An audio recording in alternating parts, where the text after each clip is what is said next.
Vous avez évoqué en début la relation entre la liberté de la presse et la démocratie. Et comme on l'a vu dans certains pays, la presse est soumise à une certaine censure, à des pressions de la part des milieux politiques ou économiques. Dans les pays comme les nôtres, la Suisse et la France, ces pressions existent, mais dans une moindre mesure.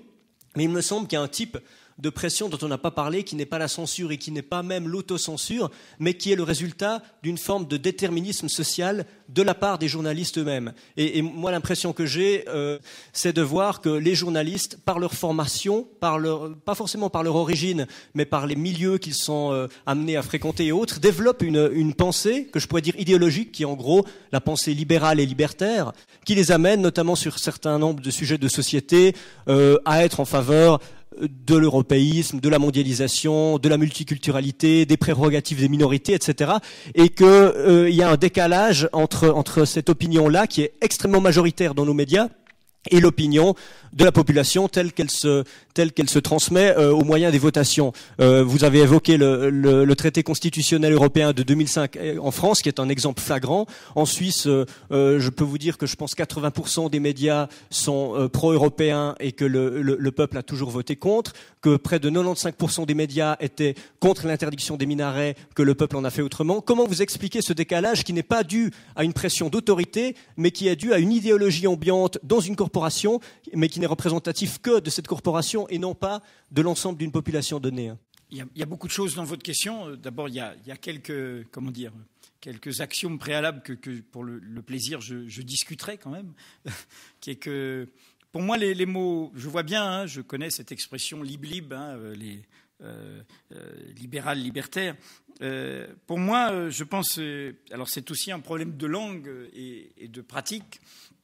D'abord, le mot libéralisme, pour moi, je me refuse toujours à le réduire au libéralisme économique, dont nous voyons en effet les ravages, c'est-à-dire l'idée de ramener tout à une marchandise, de jouer une bulle spéculative et d'arriver à cette situation où des spéculateurs jouent contre les peuples et jouent contre l'intérêt général.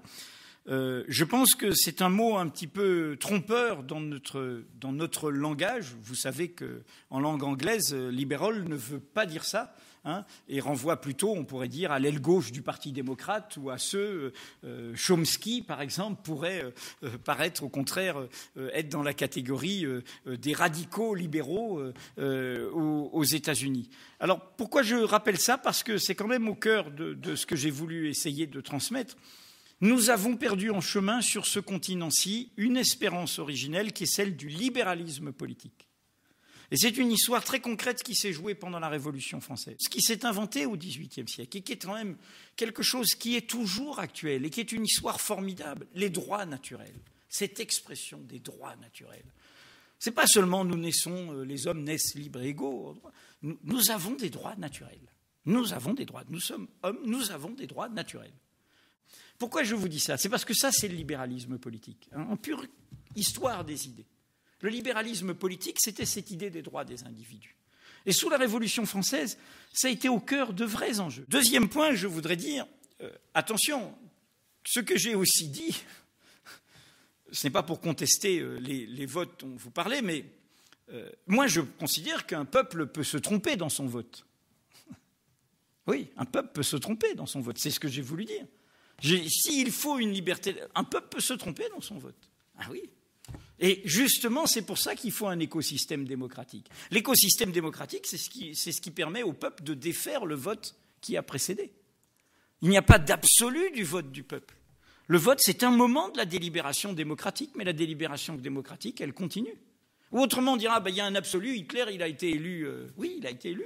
Le problème, c'est qu'Hitler, il a fait en sorte qu'il n'y ait plus de vote après. Et qu'on ne peut plus choisir. Et qu'on ne peut plus décider. Et donc, voilà, moi je ne crée pas d'absolu du vote. Tel que vous m'avez posé la question, vous posiez entre le point de vue ce que vous ressentiez des journalistes et ce qui sortait du vote.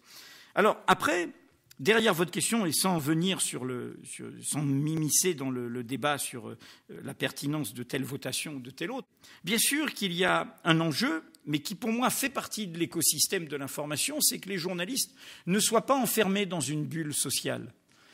Alors, ils ne le sont pas spontanément. Fondamentalement, c'est un métier assez ouvert. Le problème, c'est que c'est un métier qui, comme toute profession, est un métier qui aujourd'hui est fragilisé, j'allais dire presque corrompu, au sens d'un métal qui est érodé, qui est abîmé par la crise qu'ils vivent. C'est un métier qui est sur la défensive. C'est un métier qui se sent fragilisé.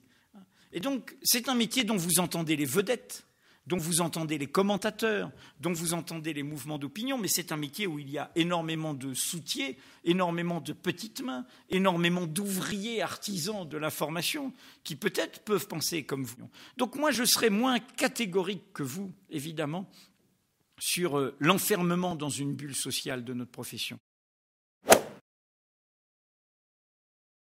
Moi, je considère qu'un peuple peut se tromper dans son vote. Oui, un peuple peut se tromper dans son vote, c'est ce que j'ai voulu dire.